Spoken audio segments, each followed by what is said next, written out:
the image of the Turkish Super League has changed a lot in the last couple of years. It was thought of previously as a sort of dumping ground for high end, but very much past its best talent that maybe physically couldn't cut it anymore in the top European leagues. And that has changed a lot. And I would call it the Icardi effect, really, because I think we go back to Mauro Icardi signing for Galatasaray in September 2022 and think of that maybe as a watershed moment, which has led the Turkish Super League to where it is now. Now, when Icardi signed initially on loan for Galatasaray in 2022, he was 29 years old and already had outlined himself as an elite striker at European level.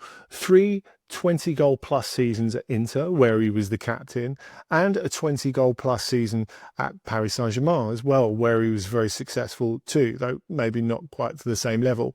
What was clear, though, is that he was absolutely in his prime, and people were shocked when he signed for Galatasaray, and even more shocked when a year later he decided to permanently stay there, which again was another step forward, not just for Galatasaray, but for the Turkish game in general. I think we can look at how the demographic of Turkish top-level teams is changed in that period. And I guess as we're on Icardi, let's look at Galatasaray. If we go to the pre-COVID season of 1920, you had 10 senior players in the squad of Galatasaray who were 30 or over. And the main signing of the summer of 2019, or the most recognisable signing, was Ryan Babel, who would turn 33 during that season. So very much old Turkish Super League, as we were talking about before. Now, if we go to the Galatasaray squad as constructed for the current season, the big signings of summer 2025, not only are there far fewer 30-somethings, but if we go to the big signings of summer 2025, it's Victor Osimhen joining permanently. It's Leroy Sané. It's Wilfried Zingo, who is now their best defender. And it's Uğurcan Çakır, the national team goalkeeper, after they didn't quite get there with Emi Martinez and Edison, etc., etc., etc. But all these players are in their 20s. Which I think really shows you how things have changed and shows you about the pulling power of the Turkish Super League. Now, Osimhen might be the best example of the Icardi effect because he's 26. He could play, if we're not talking about the money aspect of it, and we'll come back to the money aspect of it, for any of Europe's top clubs in any of Europe's top leagues. He's an absolutely elite goal scorer in the prime of his career. But he's not the only one who we can sort of list under Icardi effect, really, because you look at Fenerbahce and their big signings of this summer. Marco Asensio, an elite player at 29 who was one of the best in the Premier League in the second half of last season for Aston Villa.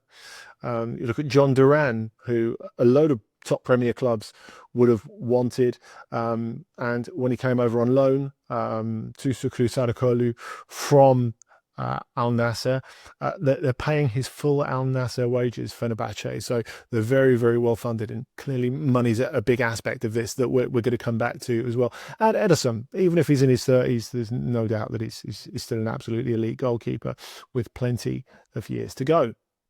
So why is this happening? Well, I guess if we're talking about a purely practical level, I think we have to look at the alignment of the Super League's transfer window. The fact that it lasts a little bit longer, up to a week longer than the main transfer windows in Europe's big five leagues, is a big deal. There's no doubt about that. And Osimhen is probably the best example of this. Again, the fact that when he was in this situation when Napoli absolutely wanted to get rid of him in the summer of 2024. He spent a lot of that summer hanging out thinking that a move to the Premier League would probably materialise at some point, and it didn't. Juventus tried to lowball Napoli, thinking they'd get desperate as they got closer to the transfer deadline, and they didn't. And so what did this leave Osimhen with? The only option really was the Turkish Super League, unless he wanted to go to the Middle East, which he made it pretty clear he didn't want to do. And again, I think that's one of the attractions of the Super League, which we'll come back to in a second. So Osimhen ends up signing for Galatasaray on the original loan deal, not the permanent deal that he inked this summer, but going back to 2024. 2 whole days after the major transfer windows have shut in Spain and Italy and England. And in fact, if we go back to Icardi himself, he signs for Galatasaray 5 days after the closure of the major transfer windows. This is in 2022. Now, we do have to get onto salaries, of course, because this is a big deal. And we don't have to do any guesstimates or projections, or one club says this figure, another club says the other figure, or anything like that, because in Turkey, a little bit like in Portugal, you have CAP, which is the public disclosure platform, which when a deal is above a certain level, they have to give publicly the actual figures, so we know, just as if he was an NBA player, really exactly what these top players are earning, like Victor Osimhen, for example. And there's no doubt that Osimhen is hugely attracted by a salary that none of the other top clubs in Europe could really match. We know that he's getting 15 million euros annually after tax, and Turkey has a low rate of top tax, so that's possible for Turkish clubs to pay net figures. Much easier for them to pay net figures rather than gross figures, which makes a massive difference. Now, on top of this 15 million, Osimhen gets another 1 million in loyalty bonus. So if he stays into the second year, he gets that straight away at the end of the year, knocking out at 16. Plus, there's 5 million euros of image rights. So a very, very attractive package overall. So where is this money coming from, I say? Well, I think in a lot of cases, it's clear that brands and big companies really want to work with Turkish Super League clubs, because I think we can think of money in football in quite a binary way. As football fans, we think it's either coming from television money, and Turkish television money is not what it was, and it doesn't sell hugely internationally. There's no desire to sell it hugely internationally. Actually, with the number of expats there are investing in beIN subscriptions already, there's not the imperative to sell on the non-domestic market that there would be for a lot of other leagues. And you look at it as that, and the money you would make from winning stuff on the pitch. But actually, it's a kind of simplistic way of looking at it, because the world has changed. And really, I think if we go back to a big transfer of the last decade, if we go back to Cristiano Ronaldo joining Juventus in 2018, that's a really good example of the changing commercial needs that a club has from a transfer. So Cristiano Ronaldo joins Juventus, and we naturally, the supporters, think Juventus have come pretty close to winning the Champions League in recent years. Here is the player who's the best goal scorer in the history of the Champions League, who's going to push him over the top. But what if it's not about that? I'm sure they would like that as well, and would have liked that. But the fact is, with Ronaldo, there's no doubt that signing him opened Juventus up to a whole new world of possible commercial arrangements. There's no doubt about that.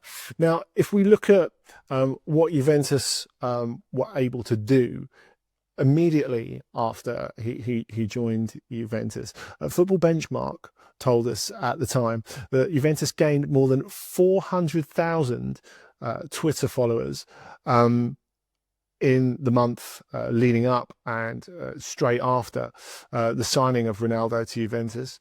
And they also added 1.4 million on Instagram. That sort of stuff really, really matters to advertisers. Now, this is where I think Turkish football can potentially come into its own, because Turkish people, and Turkish football fans especially, very, very active on X, on Insta, on Facebook, on all the socials, And that really, really matters to advertisers nowadays. And there's no sense that that's really going to change as well. I think if you look at the relatively young median population of Turkey, it's 34.6 compared to around the 40 mark in the UK and over 41 in France, for example. So there's no doubt with this young population that I think Turkey is going to continue to be very active as a country and as a football community on the socials. So that really helps. But do we think it's a flash in the pan, or do we think it's a long-term thing? Well, I certainly think it's a medium-term thing, because I think post the real wage explosion of the Saudi Pro League, I think footballers look at it now and they've got a halfway house of an option. That was certainly the case for Victor Osimhen, for example. So a player who couldn't quite get the wages he wanted from one of Europe's best teams and didn't really want to go to Saudi Arabia. So you can get a sort of in-between figure, tax-free, as we said, from a Turkish Super League club, or one of the best Turkish Super League clubs like Galatasaray or Fenerbahce. And crucially, you still get to play in UEFA club competition, hopefully the Champions League. Now, how long will this last? Well, we can't really know, because football is changing so rapidly. So I think we look at if there's a medium-term possibility of, if in the way that guests are invited into the Copa America, guest Saudi teams, and I don't think it's completely impossible, are invited into a future format of the UEFA Champions League, then maybe that changes things. Maybe that changes the attitude of some players who at the moment are in their prime and a little bit reticent to go to Saudi Arabia. Maybe absolutely elite players will start to change their mind on that possibility. But in the meantime, the Turkish Super League is a really great option for players who want to make the money and also want to play in front of great fans in atmospheric stadiums and still compete in UEFA club competition, hopefully for them the Champions League. And perhaps in this new format, with Galatasaray particularly doing very, very well in the opening stages of the UEFA Champions League stage, maybe that could open up even more players to the possibility of playing there in the future.